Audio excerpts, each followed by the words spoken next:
Speedcast supplied equipment is regrettably false. Thank you. I'm sure you've read some news articles, or I don't know if the DICT communicated with you already, that the highest levels of our government want the money paid to Speedcast returned. What is your comment on that?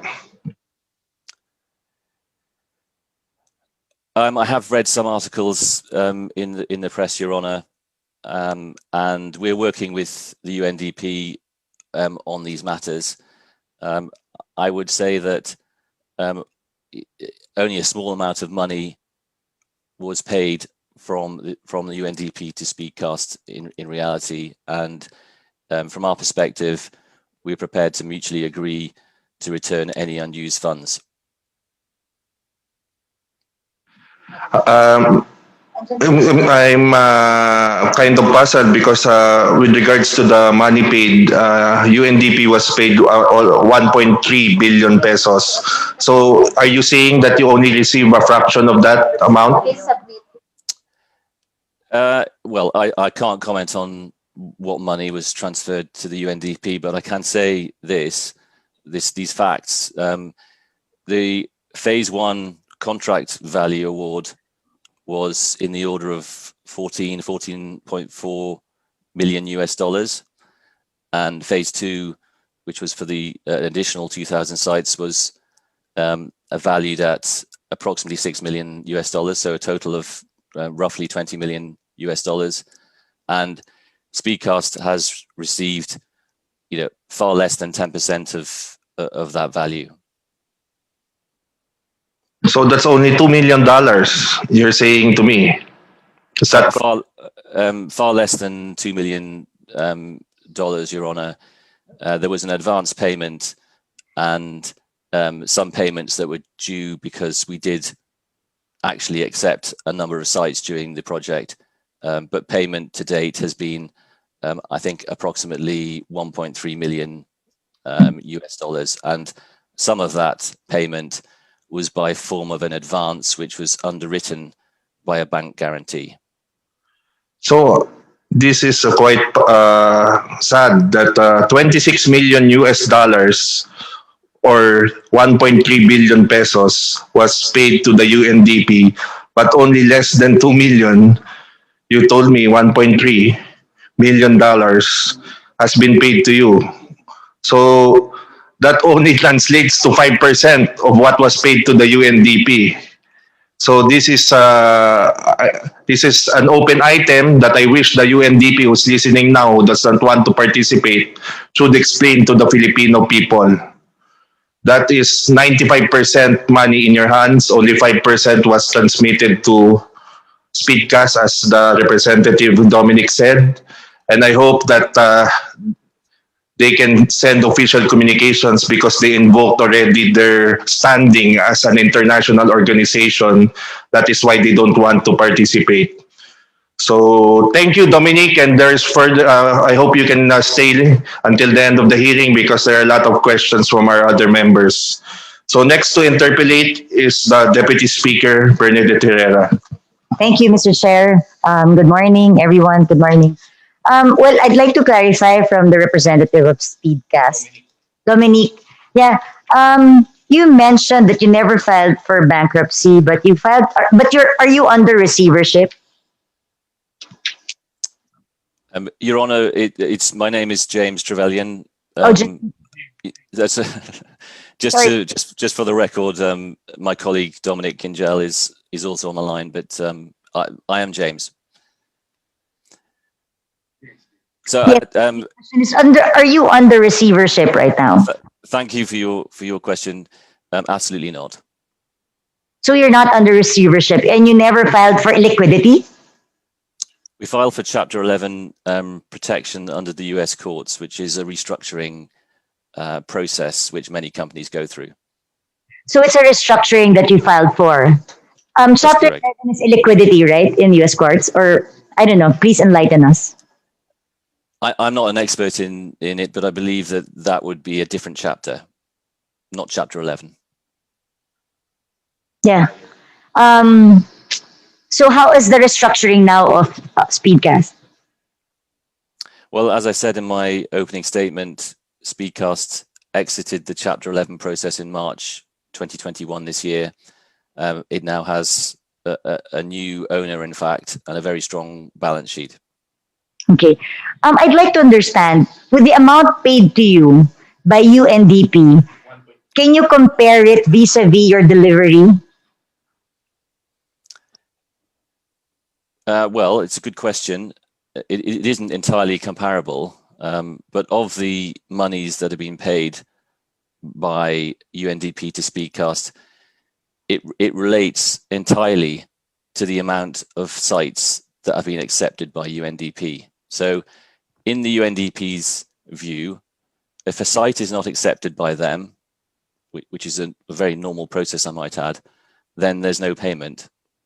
And unfortunately, we were unable to install enough sites and to get those sites accepted for payment to come as everybody had expected. So right now we have 882 sites accepted by UNTV, is that correct?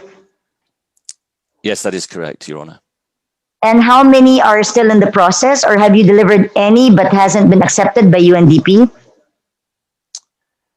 There are a number of sites that haven't been accepted by the UNDP because the documentation supplied by the installers of Philcomsat was deemed to be not of the quality required by the program. And as a result of that, there are a number of sites.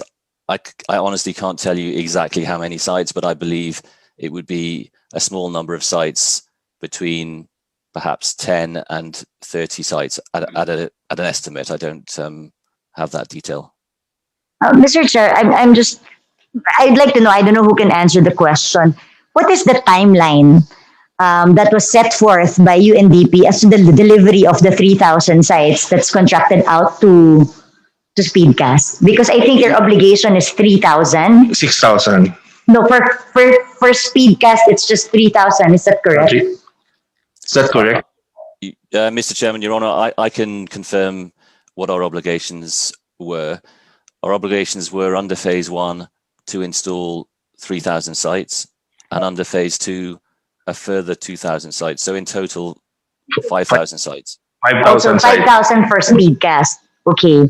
What is the timeline set forth in phase 1? When is the supposed delivery of the full 3,000 sites for phase 1? Originally, the full 3,000 sites were scheduled to be complete by the end of 2020. So it was supposed to be delivered December of 2020, Mr. Chair.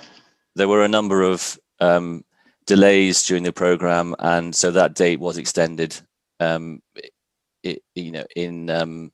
consultation with the UNDP and I believe the DICT. Extended until what date? I don't recall the precise dates, Your Honor.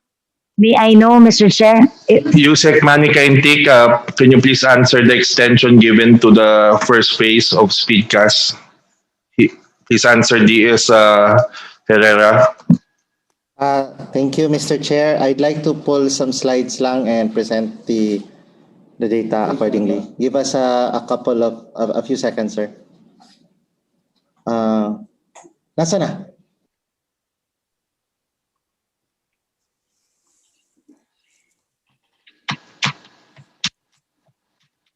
Mr. Chair, Mr. Chair. May I request, Mr. Chair, that the opening statement of Mr. James Trevelyan be furnished to the committee? The opening statement that he read a while ago. VP James Trevelyan, can I request a copy emailed to us of your opening statement that would form part of our record? Is that okay, James? That's absolutely fine, Your Honor. Sorry about the mix-up with your name. It was just handed over to me, but you're now recognized as James Trevelyan. Or we could give a recording also, or maybe we can ask the committee to transcribe his opening statement. But so I think he has already written it on the. He has a copy already. So Yusek Manny, please answer BH. I post yung ano. Thank you, Mr. Chair. The original contract for Phase 1 was awarded on October 10, 2019, and an amendment was given on September 29, 2020, almost a year after. The original contract end date was supposed to be August 9, 2021, and it was amended to end on December 7 of this year, December 7, 2021. Okay, so there's a target of December 7, 2021. May I ask Speedcast, will they be able to deliver the 3,000 sites by December 2021?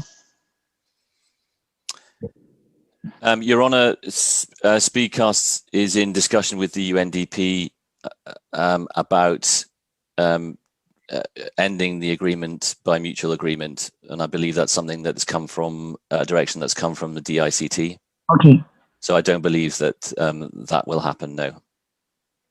Okay, so Mr. Chair, there will be, so I think the ICT is already canceling the said agreement with Speedcast for I think valid reasons, because Yes, delays. for unacceptable delays with the delivery. Anyway, and also another concern that I would like to bring up is the number of the bandwidth. May I know the bandwidth that's in the contract that you're supposed to deliver to the Filipino people? I believe the bandwidth speed for each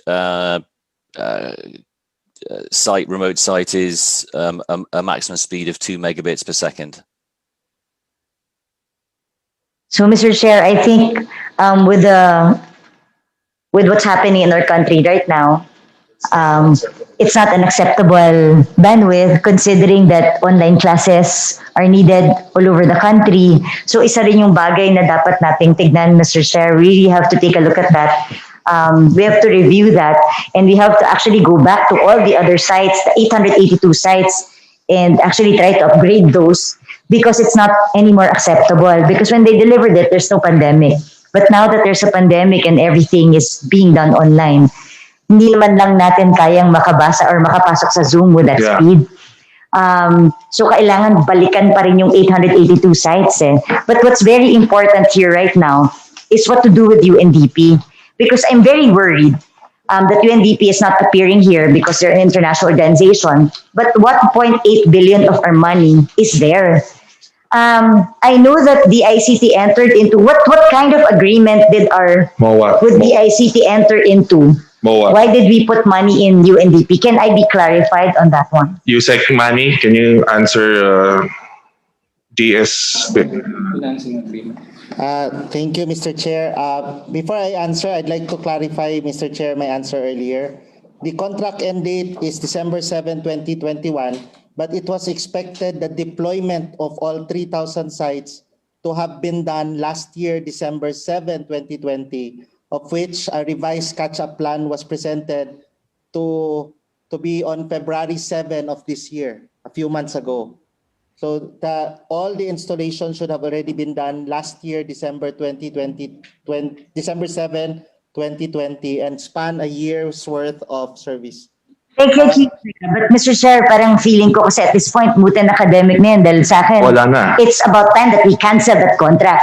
Ang habulin na lang natin how we could get the money back from UNDP. Ayoko na nga, hindi na ako interesado kung kaya pa na rin kasi the 882 sites for me are useless also. I think Speedcast has already decided to already mutually end it. So USEC,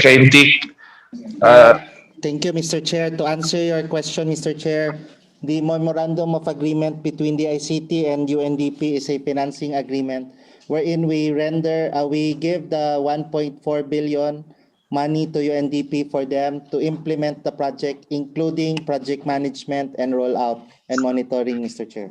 Mr. Chair, pwede ko bang malaman ano bang tinatayo ang batas natin dito? Why we could put 1.4 billion in UNDP? I just want to understand. If it's a financing agreement, pag pinakinggan ko yung financing agreement, tayo dapat ang finifinance. Pero tayo nagbigay ng pera. Gusto ko lang maintindihan because this is a lesson learned for our country that we cannot trust and put money in a foreign institution pa rin pala. Diba? So, napakalaki kasi nung pera. Napakalaki ng 1.4 billion.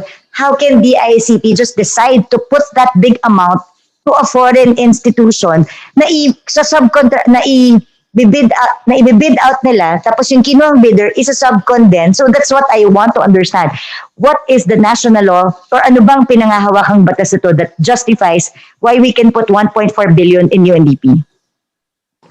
Mr. Chair. Yes, please proceed. Yusek Mani here. The basis for this, sir, is a standard basic assistance agreement dated July 21, 1977, ratified on December 12, 1977. Okay, so Mr. Chair, for the 40 years record, ago. we have to look into this one. Since in aid of legislation naman to, COMSEC, kindly take note na lang through you, Mr. Chair, that we have to review this agreement or this treaty kasi It was signed it 1970s. was signed 1977. So there are safeguards that we have to put in place. That is my birth year. So 1 year old ka pa, sorry, pinapanganak ka pa lang nung ginawa yung treaty. Now, I'd like to know kasi from UNDP, I understand, have they returned any money, COMSEC, from what they have written to you? Have they returned through you, Mr. Chair? Yes, they have disbanded. They have given a position paper, but I have replied to them and asked what they can say that they are the negligent party in this transaction. So they will answer. I think they said they will answer within this week, but they don't want to participate, only to give them questions via email. Siguro I can ask the ICT, has UNDP returned any money from the 1.4 billion that we transferred to UNDP? Have they returned any money? Thank you, Mr. Chair, Madam Deputy Speaker. The amount initially being transferred is $5.88 million for phase 2 because it has not even started anyway. But we are still checking if the bank account has already been credited, Mr. Chair, from BDR. So yung phase 2 sinoli na. Pero Mr. Chair, 1 taon po ito at kalahati or more, ilan na ba? Paano po yung interest? This is an opportunity loss for our country. Yung time ng pandemya na kailangan to, baka dapat po with interest and penalties po yan pag binalik ng UNDP sa atin. For the record, Mr. Chair, kasi pera po natin yon na natulog lang po sa kanilang bangko dahil hindi naman po nila binayaran si Speedcast. They did not pay Speedcast. Ang liit lang ng binayad nila kay Speedcast. Yes, it's just 10%.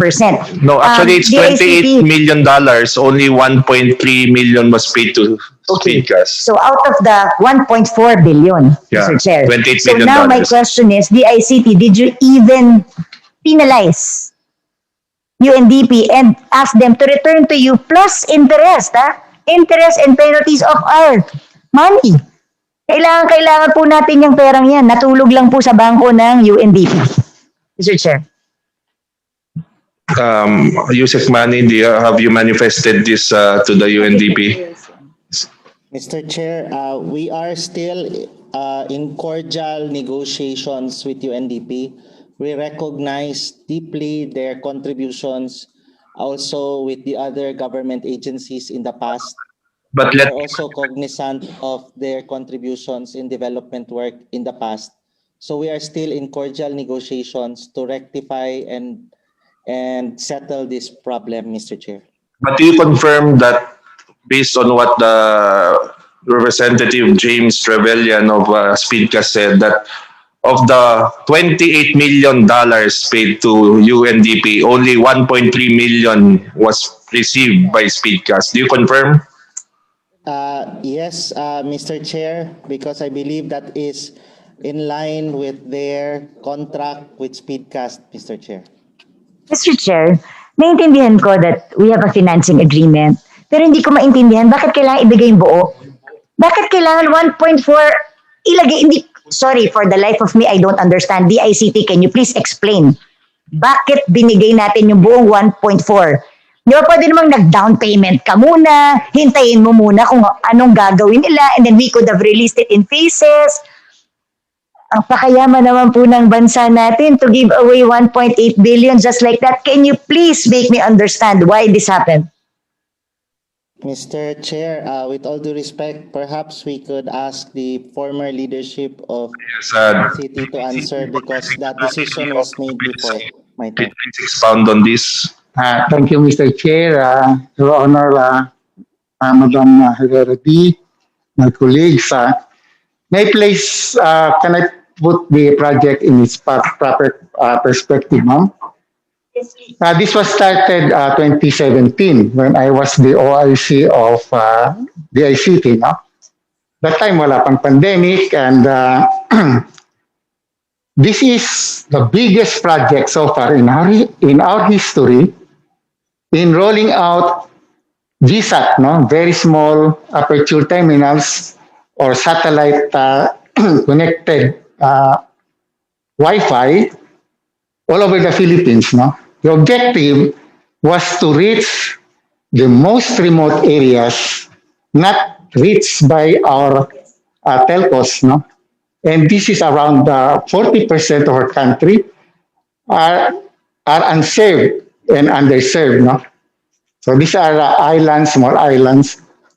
And the 5,000 that was designed for this was for the use of our fishermen folks para pagdating nila sa laot, kunan lang nila ng picture yung kanilang huli, post nila sa Facebook at wala na hong middleman. No?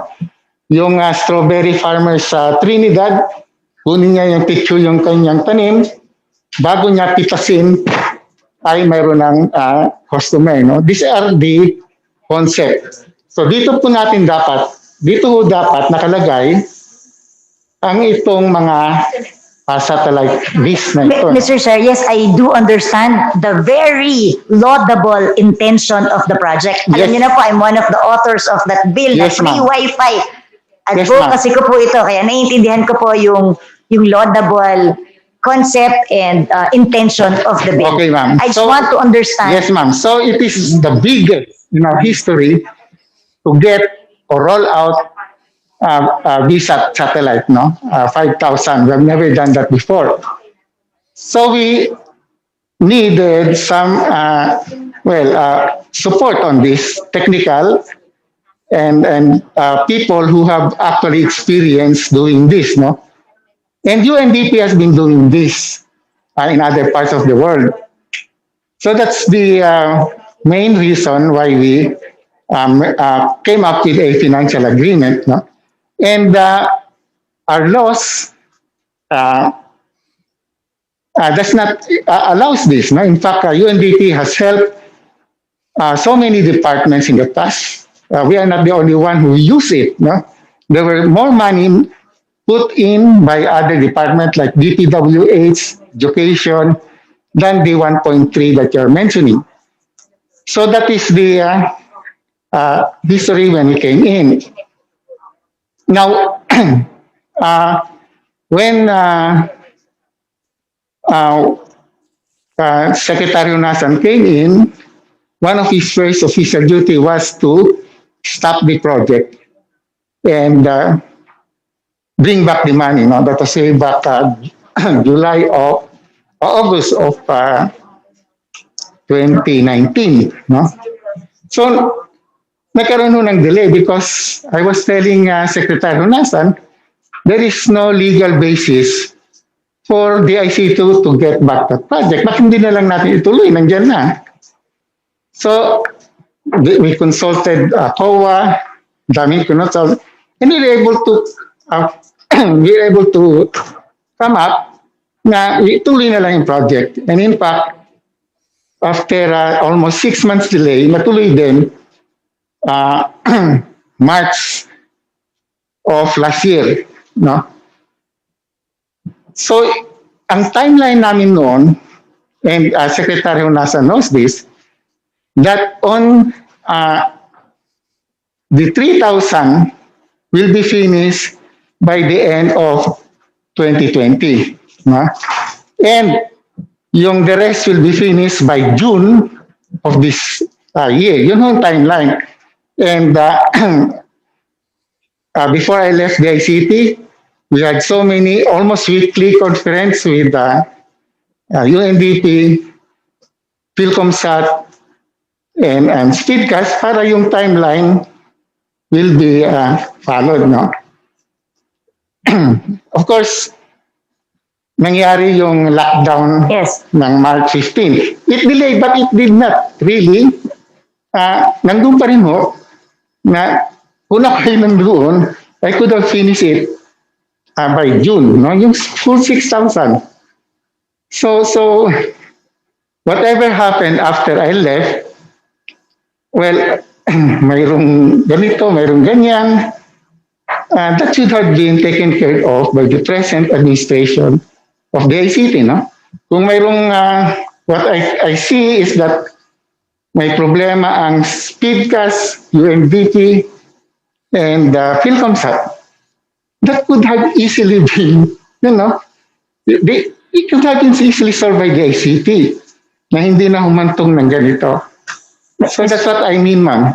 Yeah, Mr. Chair, naiintindihan ko po yung sinasabi nyo. Pero Mr. Chair, pagka sa ibang like DPWH and all that, usually nagmamayawa tayo, multi-year. We don't commit the whole amount. Kung meron ka na ang budget mo is 1.4, you don't put the cash. Ma'am, the project is only 1 year talaga, ma'am. Kung wala ho itong pandemic, we could have finished the 5,000, Hindi po ba 6,000 in pwedeng 1 year? nag-down payment po muna tayo? Kasi hindi po na, first time gagawin ng DICT to.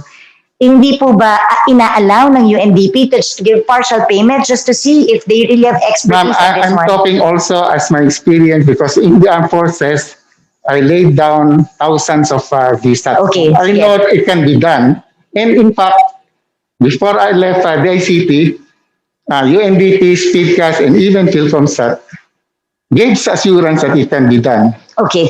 Pero Mr. Chair, did we put any penalties or safeguards para at least katulad niyan, hindi nagawa, pwede bang may interest and penalties tayo? Kasi wala na akong magagawa, nandun na yung pera.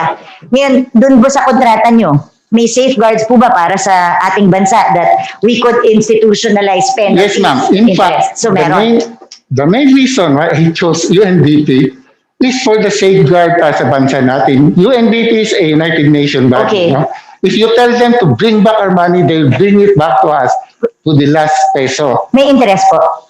Well, if you can get... No, that's what I'm asking, Mr. Chair. Yes, ma'am. In other words, what the government will demand, UNDP will have to... Mr. Chair, hindi ako sinasagot ni USEC, former USEC.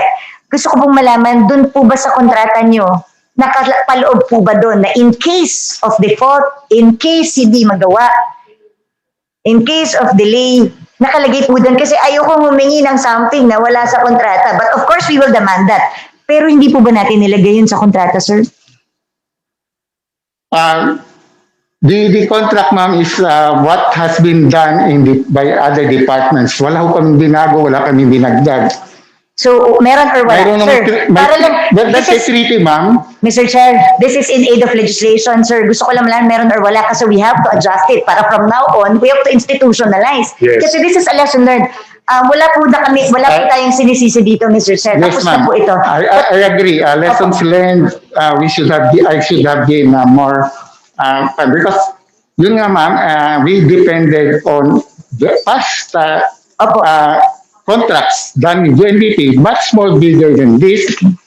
And kung ano yung mga nakalagay doong mga template na human eh. Okay. So we just follow that, ma'am. Yes, thank you. Mr. Chair, gusto ko lang i-put on record, bago ko lang makalimutan, sorry, Yusek Rio, to put on record that we have to review.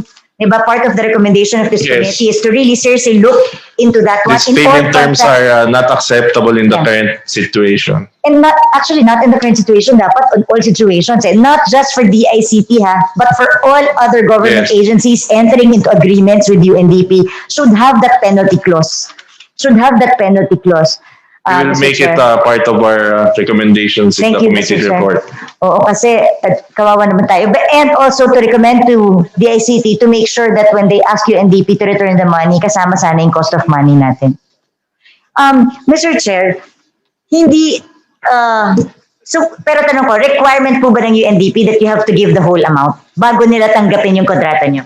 Gusto ko lang po malaman yung portion na yun. Because of the shortness of the project, ma'am, dapat matapos yan within a year pa dapat, no? Na-extend lang nga because of the pandemic. They should have, yung pera dapat sa kanila na. So, talagang kasi 1 year lang. Okay. Mr. Chair, isa pang tanong ko. Binigyan natin yung pera October. Nagka-pandemic tayo at nagka-lockdown March. So October, November, December, January, February, March. They have 6 months, more or less. Pero nakikita na po natin that hindi nila nagagawa yun kalahati na ng taon. Hindi po ba warning sign po yun sa atin na, oops, teka lang, may problema tayo? Yes, ma'am. Pero I think the people that will answer that are those people now assigned to this project after I left. Because when I left, ma'am, Bill na he can attest that I was calling a meeting. No? In fact, I even helped Philcomsat in coming up with some people who could help them. No? And SB is also now there actually helping Philcomsat. I was the one who recommended him to Philcomsat. Kailan po ba nag-retire? Inayos ko po, no? Opo. Kailan po kayo nag-retire? Kailan po kayo umalis ng DICT? May 22, 2020, ma'am. So, nandyan pa po 1 year kayo. ago. Ay, nandyan pa po kayo nun during that time. Kasi I'm saying yung 6 months, October to March, na walang lockdown, No, ma'am. nandyan pa po kayo. The project officially started March 5, 2020. March 5. Yes, ma'am. Kasi tinigil ni Seco Nasan. Yes, Nung ma'am. Oo. Okay, kaya Then, nagkatuloy. pero March 5, yung timeline namin is pagtapos ng year 2020, at least 3,000 nandyan. And then yung phase 2 and phase 3 will be finished dapat ngayong buwan June, end of June, tapos na dapat lahat, ma'am. Isa pa, Mr. Chair. Sorry, Yusek, interesado po ako sa dito dahil ngayon po, ang uno ko laging mainit pagka bumabaksak yung internet. Hindi po ako makakonsentrate sa lahat ng mga hearings dahil every time, ang ganda na po ng internet ko sa bahay. Pero still, wala, nag-breakdown. Wala po ba tayo dun sa kontra na kasi ang technology fast-moving. We all know that. Technology is fast-moving. It changes, actually hindi na lang 5 years, ang bilis na. So yung 300 kbps kasi parang for me is very small. At kahit nung tinuloy natin yan nung March 2020, yung 300 kbps, hindi na po yun acceptable during that time. Hindi po ba natin naisipang i-update Yes, ma'am. yun or May I answer that, i-upgrade? ma'am? Opo, please. This is a network of 5,000 VSATs all over the country. Yes. No? Ngayon, my experience in the armed forces is that it will be very expensive kung mag-stand alone sila lahat.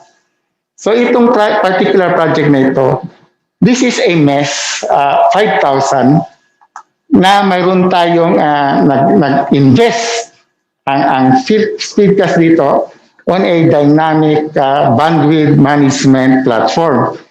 Ibig sabihin, ma'am, kung may kailangan ng isang hotspot ng need of bandwidth, no? Bibigyan yan ma'am. Kukunin lang sa mga hotspots na that will not need so much bandwidth, no? Hindi naman lahat-lahat yung 5,000 No, I think, pare-pareho ang need eh. ang tanong ko po is, syempre siguro during that time, there was no pandemic, it was but now kasi hotspot is all over, lahat may kailangan. Even with the pandemic, ma'am, kung kailangan ng isang hotspot, that can be given. Kasi mess lahat, ma'am eh. Yeah, but the 256, parang palagay ko kahit makaka-zoom po ba doon, Mr. Chair? Well, ma'am, that time the project was fun. Wala pong zoom. Yun nga yung sinasabi ko, sir. Mr. Chair, yun nga po yung sinasabi ko, wala po ba tayo doon sa provision sa contract natin na pag nagkaroon na ng, alam mo yun, dapat nag-adjust din tayo sa faster access speed. Kasi nung, di ba, natigil. Mayroon tayo March. Technically, ma'am, mayroon. Because yung technical capability ng the whole system, hindi ho isa-isa ho ito. So, pwede siyang palakasin. It is a mess, ma'am, na kung anong kailangan ng isa pa, kukunin ho sa mga hindi ganong kailangan. That is the most cost effectiveness of running a VSAT. Kasi kung lagyan mo sila lahat ng fixed, walang dynamic but fixed bandwidth, you have to pay those bandwidth whether ginagamit nila o hindi.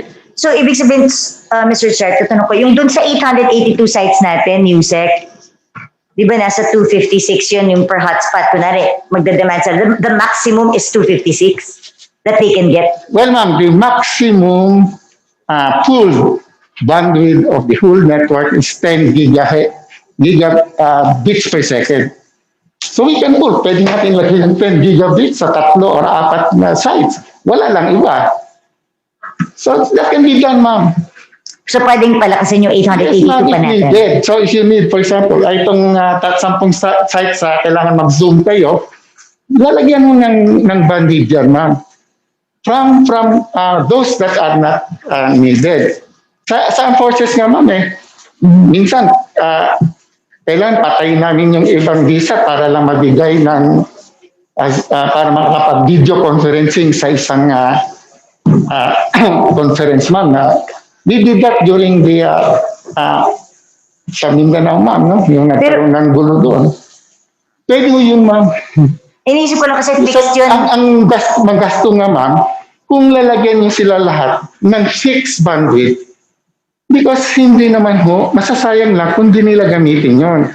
Parang tubig yan, ma'am, Yeah. Kung lahat yan, lahat sila may, lahat ay may isa lang bukas ng gripo, kung hindi nila masahod yung tubig na yun, masasayang lang. Ito ho, dynamic. So, ang system, ang nagbubukas ng gripo, doon sa mga may kailangan. At kung kailangan nga, pwede patayin yung iba, wala silang tubig, para makonsentrate mo ang tubig doon sa may kailangan. Yan ang yung that makes it very cost effective. Pero, ano po yung maximum na pwedeng ma-download ng isang bata? I just want to look at the point of view of someone in the barrios, di ba? Barrios, binigyan nyo sila ng 10 na maximum doon, pero syempre pwedeng... Actually, si Yusek Rio already admitted that this project of the visa is not for video, Netflix or other video. He already admitted that it will not be able to handle that. So, Mr. Chair, tanong ko na lang, paano po natin pwedeng balikan yung 882 sites? Kasi sayang po, ako po ay nanghihinayang, nandyan na yan But now, what can we do to upgrade the 882 sites? I think, ma'am, I think Circumstat is already doing that with the present project. Let's ask Ms. Lynn Bildner of first question of DS Herrera. How can we upgrade, if ever we want to upgrade the 880 sites to have more faster speed? Yes, thank you, Your Honor. First of all, the speed, as you point out, at 256 kilobytes, and it's actually not 256, it's 200 kilobits in the contract. That is pathetically small for any use. Okay. Now, how to upgrade it? The terms of reference called for this size bandwidth. What has to be done is each of the sites will have to get upgraded. And the problem, as you point out, sayang yung 882. Actually, we installed 936. Pero dun lang umabot ang UNDP sa pagka-accept at certify. And they did it in the last month when all the media was coming out with negative articles, because for 3 months, walang acceptance ang UNDP, walang certification, nag-aantay kami. But to go back to what to fixing the problem, we would have to increase the bandwidth. And the problem, Your Honors, is tumigil na ang Speedcast. Pinatay na nila. Okay? Sila ang may hawak ng master control ng hub, which is the brain of the system. When they were informed by UNDP na kanselado na yung contract, and letter to follow, at effective April 30, pinatay na nila and ordered us, the subcontractor, wala nang new activation. Hindi lang yun. Yung aming network operating center, which controls all the sites, para bang wala na kaming, para bang, by analogy, you can only read, not read and write. We could not communicate. So, kung hindi ito remedyohan, Your Honor, and the one day Speedcast turns off everything. They only turn off half, no? Pag tinurn off nila yan, pagpunta ng mga tao dun sa site at wala nang patay na, the equipment which is very expensive, which we provided along with Speedcast, baka ma-vandalize, baka sayang lang. So something has to be done. Okay, that's one of the issues. The other is there are technical differences in the presentation of Mr. Trevelyan and our findings. For example, yung kanilang equipment. Kulang na kulang sila ng equipment. Kausap ko yung CEO nila only 10 days ago. In-explain ko, kulang kayo ng 1,110 pieces of equipment. So we had to stop deployment. Sabi niya, nasa Amerika pa eh. So hindi dito. The problem is, if we're going to continue, we have to address the hub issue which belongs to Speedcast. And let me tell you another problem with the hub. The hub's mahal yun. Iyon ay contribution ng Speedcast. Iyon po ay chinecheck ngayon ng NTC kasi mukhang walang tax na bayad doon. Importation na walang tax. So isa pang problema yon. Paano magiging, anong gagawin namin because nasa teleport namin. So those are the many problems that cropped up during this course of this engagement. And to answer your point about why UNDP received all that money in tranches, hindi po one buhos. Okay, I think the ICT tried to get it back after that COA report, which said basically hindi dapat na transfer yun, but you have to ask General Rio why he was the author of the transfer of the money and the project. And secondly, let me, for the local telcos, we could have done this without two foreigners intervening. We could have done this project, like for example, we've got a contract now in the ICT. Hindi natin kailangan yung UNDP, plus siya yung project manager, bago kukuha ng foreigner, yung pala bankrupt. And the bankruptcy, there are different types of bankruptcy. Pero we had the difficulty, hanggang ngayon hindi kami mabayaran. If Speedcast got paid $1 million, that's $1 million more than we've gotten. So I'm making a case that dapat ibinigay ito sa local companies. Now, the reason General Rio pointed out na binigay kay UNDP because para walang very venerable, walang corruption, kumuha sila ng contractor na hindi lang nag-file ng bankruptcy, nag-smuggle pa 6 times as investigated by the Bureau of Customs. And we had to pay because consigned kami nagbayad ng deficiency. Can we answer in English because there's a foreigner so that he can rebut what we are alleging. So yes, Your Honor. Yes. Mr. Chair, yun nga, you said through you, Mr. Chair, pwede ko po bang malaman, during that time, you thought it was wiser to put it through UNDP than just bidding it out through our local contractors here in the Philippines? Yes, ma'am. We want the project to be finished as soon as possible. Kung hindi nga nangyari yung pandemic, baka end of the 2020 tapos na yan, no? Had I been there in the ICT, ma'am, I could have finished it. All these problems that are being brought to you by PhilComSat happened after I left the ICT. When I was still in the ICT and we started project March 5 of 2020, I left May 22, 2020. On track ko yan, no? On track ko yan.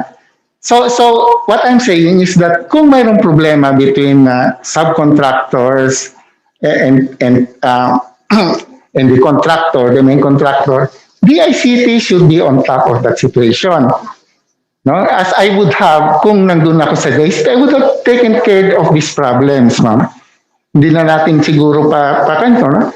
And this can be attested by ma'am, Vilma, no? I think my question ko, was it a judgment call on your part that it was better to put it to UNDP kesa sa i-bid na lang sa mga contractors? Or was it because the timing of the money, mapapaso na ba yung because of the use it or lose it? Mapapaso na ba yung pera ng DICT kaya pinili nyo na lang ilabas? The record will show, ma'am, that it was not a spur of the moment thing. It was, I think it was a 6 months study by our legal. We had talks with UNDP. They showed us their capability. So, but in hindsight, mo yan. Then, but ito, ma'am, ang kinapang ko palagi, no? Na this is the biggest Wi-Fi VSAT rollout in the Philippines. No? So I would like it to have done or to have at least some help from people who are experienced here, ma'am. No? Kaya po, so parang feeling nyo mas may capability kesa sa atin pong sariling Yes, ma'am, contractors because here. That's what you I have feel? been with this business for almost all my professional life, ma'am. I have been putting up in the armed forces. I've been contracting, yun nga, ma'am, ang mga visa providers in this, no, to put visa terminals in the farthest areas of our country. Na minsan may magulo pa, no? May mga putukan pa doon. Mr. Chair. So this is what I am trying to say, ma'am, that I think nobody have the same experience that I have Okay. in putting up VSAT in this country. Thank you. Mr. Thank you. Chair, pero ako lang on hindsight, Mr. Chair, sa tingin niyo po ba it would have been the best decision during that time? Ma'am, I can say this. Had I not been removed from this would have been finished, ma'am. That is all Anyway, I can say. that is under the bridge. And I think in hindsight, it was not the best decision because the results, we are a results-based government and we are demanded results by the people. So in hindsight, it was not a good decision then, but we can still move forward Yes, Yes, sir. Yes, sir. to number one, remedy the 883 or 900 plus sites to make it more faster. And number two, the Wi-Fi project, what do you call this, fiber project of the DICT to double time and cover a lot of sites because they bidded it out already to 4 contractors. My question is to DICT, money, USEC money. Mr. Chair. My question is, the allegation of USEC Rio, IC Rio, is that the fiber that you bidded at now to PLDT and 3 other contractors is overpriced because it's only 5 months. What does that mean? Every 5 months, you need to pay the 500 million to them every 5 months? Mr. Chair, may I be allowed to answer also to clarify certain things lang kanina before I answer your question, Mr. Chair? I'm noting your question. Please answer this first before you clarify the other things because this is important. The month contract, I want to be abreast of the dynamics of this new contract that every 5 months it will expire. So meaning that you need to pay every 5 months for the internet to be up on the public sites.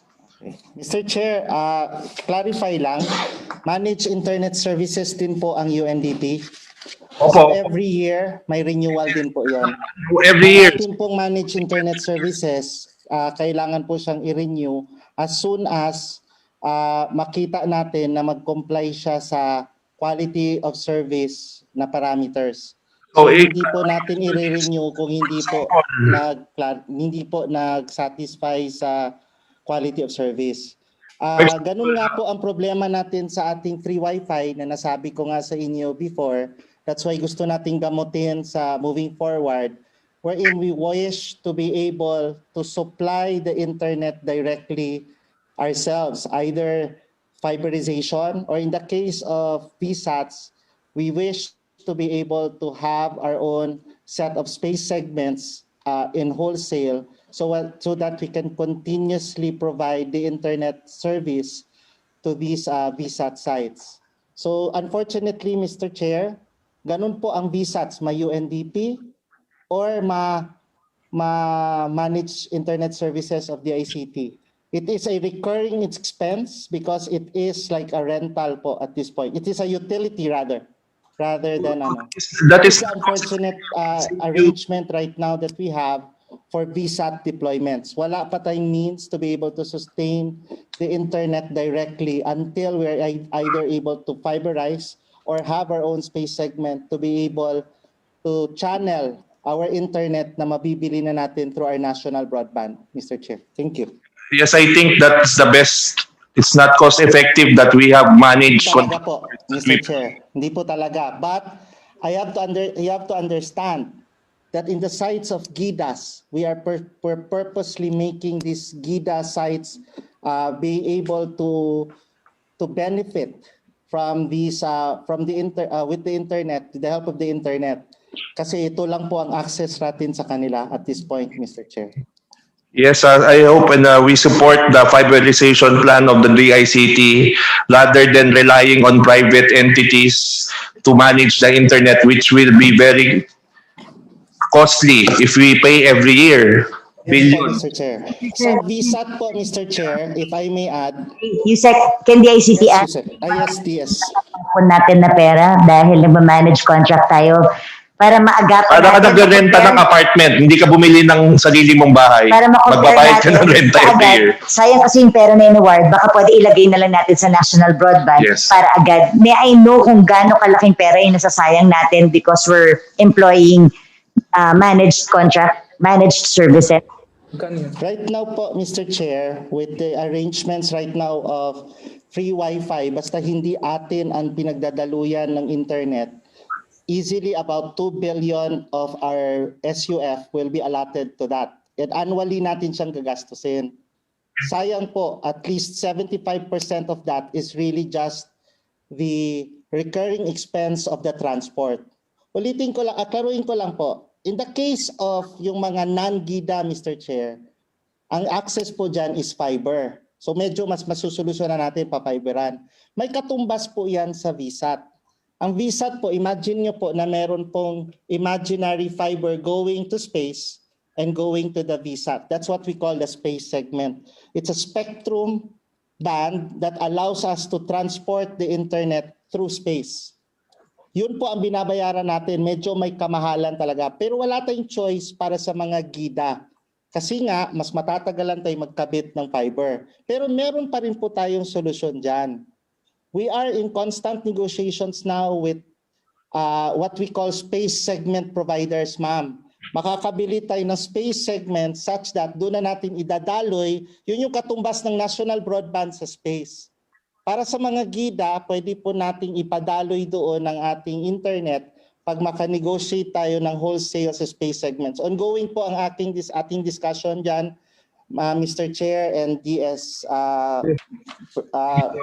We will come back to you, Yusek Manny. Next to interpolate, thank you, DS. Mr. Chair, may I be allowed lang to clarify just one matter, Mr. Chair? Okay, 1 minute. That former Yusek Rio has said that the delay has been so substantial. 1 month and 16 days lang po yon, from August 1 to September 17. The issue of that purported delay when Secretary Honasan asked for a review of the UNDP arrangement only caused 1 month and 16 days delayed. So from September 17 to the point of around May, there should have already been substantial deployment of the UNDP projects. That is around 6-7 months. That's about 1/2 of the purported 1-year original timeline. Around that time po, hindi pa rin po ganun ka-substantial ang naging deployment. I don't know kung sino nagkamali, kung si Speedcast ba or si Philcomsat or their away, but fact of the matter is, hindi pa po substantial ang naging deployment. And number 2, Mr. Chair, our financing agreement is almost tantamount to an abdication of project management. Nagbabayad po tayo ng management fees sa UNDP because supposedly, as Yusek Rio said, they have more expertise in managing this. So it was relied to them to manage the output of the project. So Mr. Chair, just to clarify, the DICT of the Honasan leadership was not in any way absent in the oversight of this. We have been asking for reports. That is why we have also been given adjustments of timelines. Thank you. Mr. Chair. Thank you. We will address those in our committee report, but looking from what I'm, as of now, after the 1.5 hearings that we have conducted, I can see that really the UNDP is that was hired precisely for its experience and expertise did not deliver. That's I can conclude that already. If they want to defend themselves, they can attend in the next hearing, but that is my conclusion as of now. So let's go to Congressman Vice Chair Johnny Pimentel on his interpellation. Thank you, Mr. Chair. I was not able to attend the first hearing, so I need some clarifications just to enlighten me. We have been discussing lengthily the funds of 28 million pesos that was transferred to UNDP. May I know if these funds are government funds or is this a loan? Thank you, Mr. Chair. May I answer? It is GAA 2018, sir. I believe that must have been funded by revenues, government revenues alone. Yes, so I'm these not are familiar, Mr. Chair, whether the fiscal, the financial, the funding, the fund sources at that point, but this was GAA, sir. Thank you. yes, so it was included in the General Appropriations Act. So this means GOP funds, no? It is not a loan. Now, usually, when the government requests for services rendered to the government, usually it does so through a contract. May I know, ito ba may kontrata ba ito, Yusek? Chair, unfortunately, our contract nga is we gave the money to UNDP and for them to manage the project for us. As to the relativity of contract to the Speedcast, wala po kaming visibility hanggang ngayon on this, Mr. Chair, but we have already been asking for that contract. Thank you po. No, may I know, since this is a contract, did it go through the process of bidding? Mr. Chair, yung procurement po ng UNDP ang nangibabaw because again, we gave the money to them for them to procure and manage. Already dun sa mga accredited contractors or suppliers, why did you decided to give the money to UNDP? I believe, Mr. Chair, the wisdom at that time of the former leadership was that it was best to abdicate that responsibility to UNDP, Mr. Chair. No, who was the former leadership? Di ba kay Yusek Rio yun? Or si former Secretary Rio? At that time po, on 2018, it was former Secretary Rio, Yusek Rio, and also up until hindi na pa nung pagka technical agreement, financial agreement kay Yusek Rio pa po. Thank you po, Mr. Chair. No, who signed the contract? Was it General Rio? Po, Mr. Chair. General Rio nag-sign ng contract. Yes po, Mr. Chair, to UNDP. Oh, so si General Rio dapat ang sumagot nito. General Rio, why did you decide that it should be UNDP should undertake the contract and not through a bidding of accredited suppliers? Your Honor, thank you for that question. Actually, walang kaibahan yung UNDP DICT financial agreement sa ginawa rin ng DICT ngayon because noong December 18, binigay rin nila todo yung lahat ng pera doon sa apat na local na awardees, no? Na without any bidding. So, wala akong kaibahan na bigay mo yung 1.3 billion for 5,000 hotspots. Wala akong kaibahan yan doon sa almost half a billion, bibigay mo rin on December 8 sa apat na pan. So, wala akong kaibahan mo. Managed service ito. No? So Sandali lang, General Rio. Let me have a clearer picture. Okay, kayo ang pumirma ng kontrata. Opo. Ang nag-release ng pera sa panahon na ni Secretary Hunasan, ganun po ba? Hindi po, sa panahon ko pa wala pa si Secretary Nathan noong inaward yung... Okay, so klaruhin natin to. Kayo ang pumirma, kayo din ang nag-release ng pera sa UNDP. Opo, opo. The same manner na si Secretary Nelson ang nagpirma noong December 18 at siya rin ang nagbigay ng pera, almost half a billion, for only 1,000 sites. No? Ako naman, 1.3 billion for 5,000 sites. Walang kaibahan yung dalawang aspeto mo yan. Anyway, I will not ask many questions. It is very clear already that there is a big problem with regards to this project. Now, isa lang ang tatanungin ko, anong ginagawa ngayon ng DICT to remedy or to solve this problem? Why don't you cancel? I know if na-cancel na ba yung kontrata? Pwede ko lang i-clarify, Mr. Chair. May malaki pong kaibahan sa UNDP project dito sa mga DICT-owned project na. Una, yung sa UNDP, inabdicate po natin ang selection and project management to UNDP. Sa pangalawa pong instance na yon, tayo na po ang nagmamanage, tayo po ang nag-select at nagmamanage ng project. At wala po tayong nire-release No, na pera Yusek, we will not delve, Mr. thank you po, Mr. Chair. Thank you po. will I not will answer your question. Yung comparison ninyo. Okay po.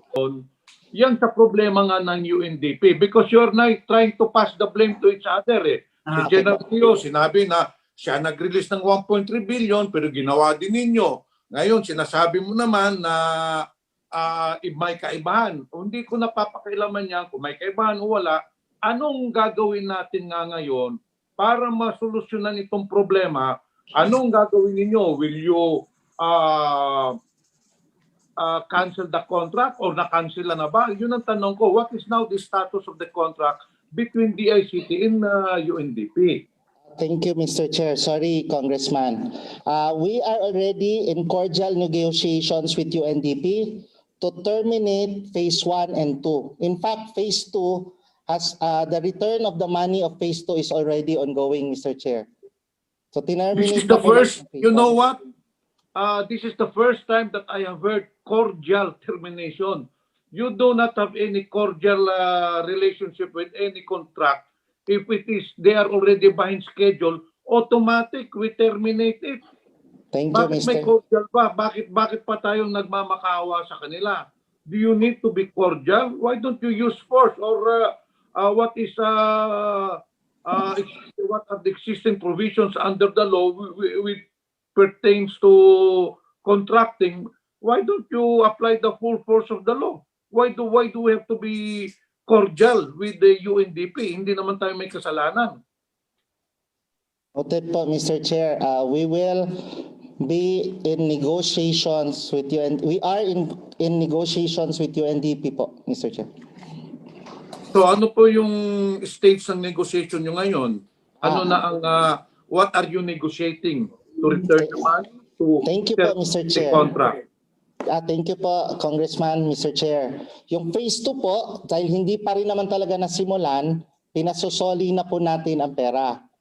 Sa phase 1 po, nagni-negotiate lang kami para naman, maski papano, yung nagawang trabaho ay karapat-dapat mabayaran at yung hindi nagawang trabaho isoli na po.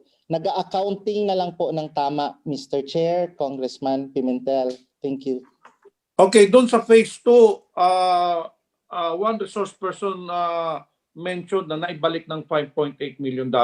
Is that true o kukunin pa pala nyo? 5.8, ako po yung nagsabi, Mr. Chair, Congressman, 5.88 million, binigay na po natin ang bank account details natin para pwede nang ibalik ang pera na yon sa kaban ng bayan. Pero as of this moment, hindi pa na ibabalik. Di pa namin ma-validate sa National Treasury, Bureau of Treasury kung nag-credit na po. Wala po kaming access para mag-balance check po. Pero binigay na po namin ang bank account details at nagsabi po ang UNDP na isosoli na po nila through credit memo or something. Credit Okay, advice, so rather. let's be clear, no? For clarification, sa phase 2, wala na tayong problema. Ibabalik yung pera na $5.8 million. You agreed on that already? Yes po. Yes po. Now, dun sa $14.4 million, dun sa phase 1, anong agreement, anong negotiations niyo doon?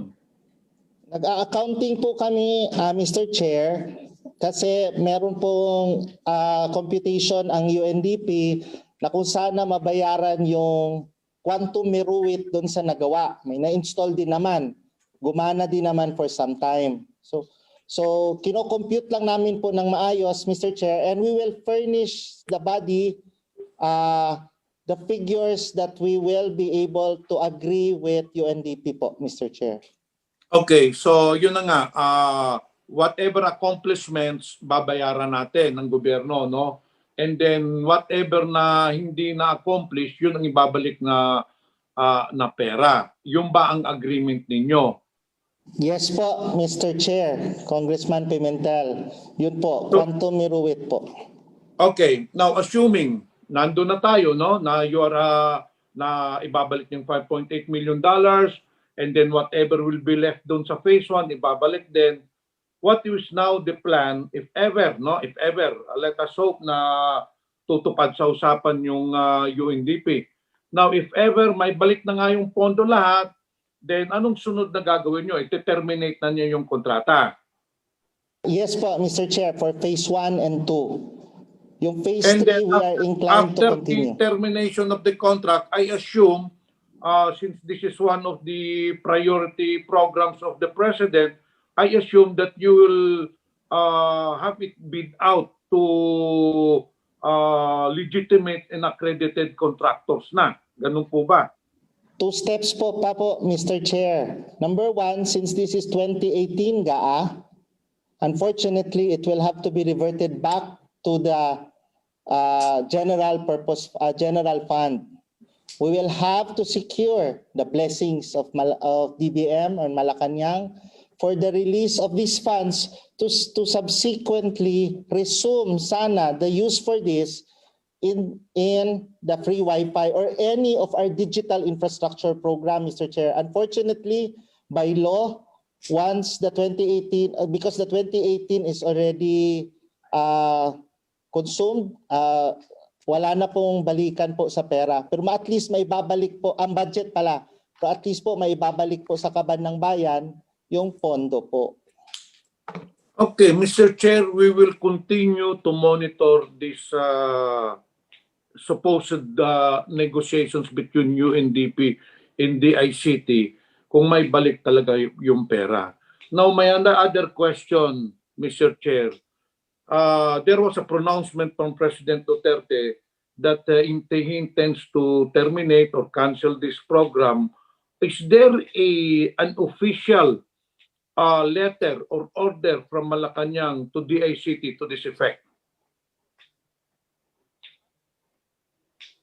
Check, Mr. Chair, kung meron po. So wala pa kayong natatanggap na letter from President Duterte?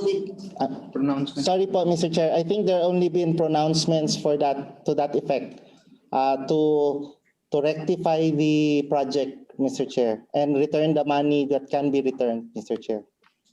Mr. Chair, it's very clear that the entity or party that is at fault here is UNDP. Can we not issue a subpoena to let these people attend this next hearing, Mr. Chair? I think I have to consult the speaker because he is also a signatory to any subpoena. So I will take it up with him. But Mr. Chair, I there- think one of the answers that we're looking for could be answered by the people of UNDP. Kasi Yes. sila ang may kasalanan nito lahat eh. Opo. According na, doon ang pera sa kanila. But for me, I don't know with my other colleagues, but for me, ang nakikita ko, ang may kasalanan dito yung UNDP. Hindi naman pwede, this is an inquiry in aid of legislation. Hindi naman pwede puro lang sulat. We need the resource persons of UNDP to answer our questions. Pwede ba naman yung pwedeng sulat-sulat lang? Abutin tayo ng 3 taon sa inquiry kung puro lang sulat. So Mr. Chair, I appeal, you make representations with the Speaker that we issue subpoena for them to be present during the next hearing. Noted, Vice Chair Johnny Pimentel, we will consult first the DFA. What's the best course of action? No, they have already manifested that they will not attend because they are international organization and they are not subject to our jurisdiction. They are saying that. So we will consult the DFA and we will make a strongly worded letter first. Yes. Mr. Chair, may I know if UNDP has an office here in the Philippines? Yes, they do have an office here. They do have a country representative, and we have his cell phone. He's not answering, but we know he is. We know that he read our messages because he replied through email after we sent the text. Mr. Chair, may I know if the country representative is a Filipino or a foreigner? Foreigner, sir. Foreigner, Vice Chair. Even though, Mr. Chair, he's still in our Philippine land, so I suggest that we still issue subpoena and kung hindi siya umano, then we send the police to arrest him. We have those powers. Hindi pwede namang diplomatic immunity. Parang iniinsulto tayo. Sila na nga may kasalanan, iinsultuin pa tayo hindi sila mag-attend. Anyway, that is my manifesto, Mr. Chair. Let us prove a motion. Na lang loko-lokohin lang, Mr. Chair. Thank you, Mr. Chair. No, I'd like to ask if that's a motion or a manifestation. You are just. Oh well, I will put it into motion. I move that we issue subpoena to the officers or representatives of UNDP to be present during the next hearing. So move, Mr. Chair. I second the motion, Mr. Chair. Motion, Mr. Chair. There is a motion duly seconded. Hearing no objection, the motion is approved. We will issue a subpoena because we have undergone already the process of a strongly worded letter last June 1, sent June 2. So I will consult the speaker right after this meeting on this matter. Thank you. Mr. Chair, one quick lang, with the indulgence of Kong Pimentel, can I also ask the Secretariat to take note of that dun sa i-recommend natin, isama rin that we should also require them. Kasi if we're putting money there, then they should be required to answer questions from our country. Yes, I would like to see that we are the auditor of the people's money, and we are also an auditor of if there is malfeasance and misfeasance. So we will execute without. Of course, I cannot execute without the signature of the speaker because there are 3 signatures in a subpoena. Only one is my signature. If the 2 others don't want to sign, then our motion is put into waste. But we will try.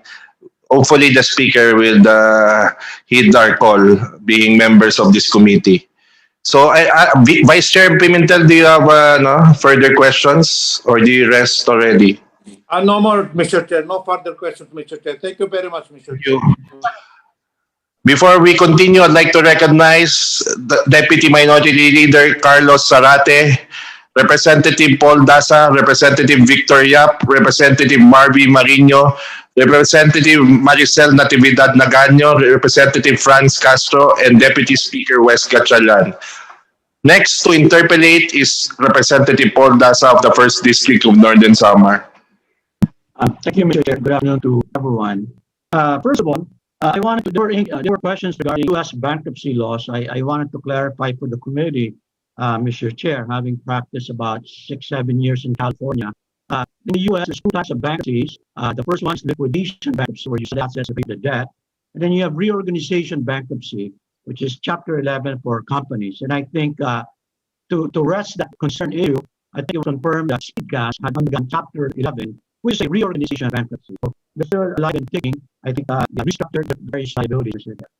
Second, I want to clarify again, the funding that was initially used for this project with UNDP was not an overseas development assistance loan. Can I confirm that with either USEC Rio or USEC Intec?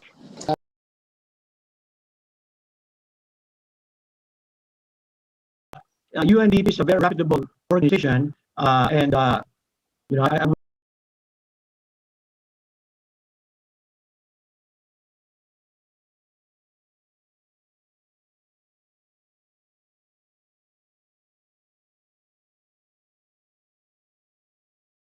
the total number of sites initially for the UN project was 2,000. What was the total number?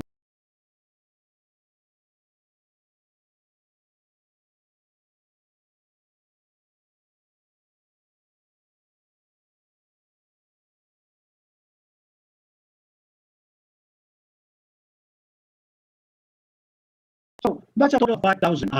Just my interest, Mr. Chair, is exactly on the Gita sites because in Region 8, Northern Samar, we have many Gita sites. So the 5,000, may I confirm that that basically will cover all G sites in the whole country? Yes po, Mr. Chair, spread out po buong bansa. And I believe some of them would have been summer because we indeed have very many guests, sir. Wala pong kaiban sa Eastern Coast. Okay. May I ask, Mr. Chair, SEC mentioned cordial relations. I think they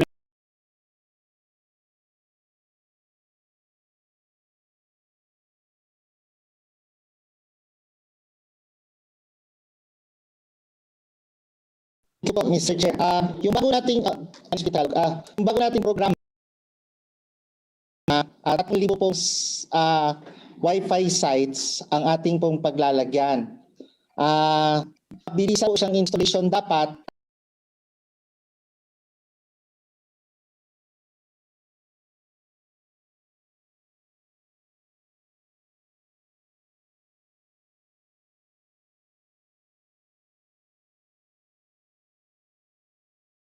Of course, the IC budget, Mr. Chair. Mr. Chair, I apologize. We're short of time. Please be this responsive to my question. When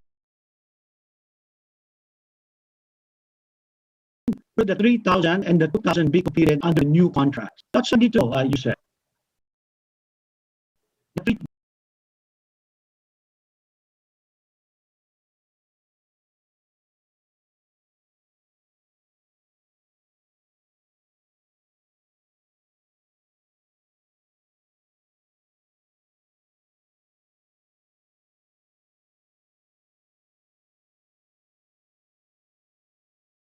Halos tubas space, Mr. Chair. Okay, so Mr. Chair, that means that have you requested DBA for funding for